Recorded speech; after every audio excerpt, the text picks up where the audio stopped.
Jama'a assalamu alaikum, barkanmu da ƙara kasancewa tare da ku a tashar tamu ta Victory Hausa TV.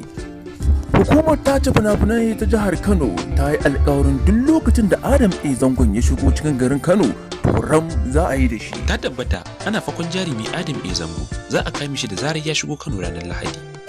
A jiya shafin Kannywood Exclusive suka wallafa a shafinsa na Facebook da Instagram cewa akwai yiwuwar za a kama jarumi Adam A Zango da zarar ya shigo jihar Kano da niyyar kallon fim din Mati a Zazzau da ake haskawa a Sinima Film House da ke Ado Bayero Mall a garin na Kano.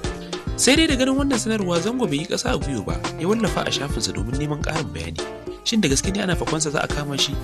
Inda ya bayyana cewa in gaskiya ne shi da Kano sai gwamnati mai mulki ta.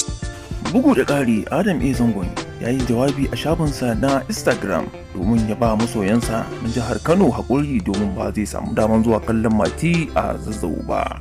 Da lafiya za mu shigo mu ci gaba da farantawa masoya. Amma ina so masoya na sani cewa babu wata jiha da nake so a Najeriya da ta wuce jihar Kano. Sannan babu masoyan da nake alfahari da su fiye da na ko ina a Najeriya da ya wuce masoyana na jihar Kano. Kuma Allah ne suka musu sona shi zai iya cire musu. Duk iya bakin kokari na zai kokari in ga ban lalata wa masoyana zuciyarsu ba. Zan ci gaba da kokari da abin da suke bukata in kawo musu shi. Su kuma masu nema na da sharri, ubangiji Allah ya min katangan karfe tsakana da su.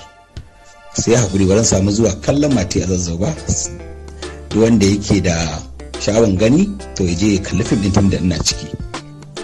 Amma dai a yi haƙuri, kowa yana kallon yin abubuwan da ake yi min, ba ni da ƙarfi na sai na Allah ne, ba ni da wani abu da zan iya yi saboda ba ni da wani.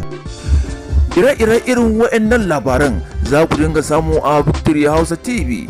Ku kasance tare da mu a koda yaushe, manufarmu shine haƙidarmu.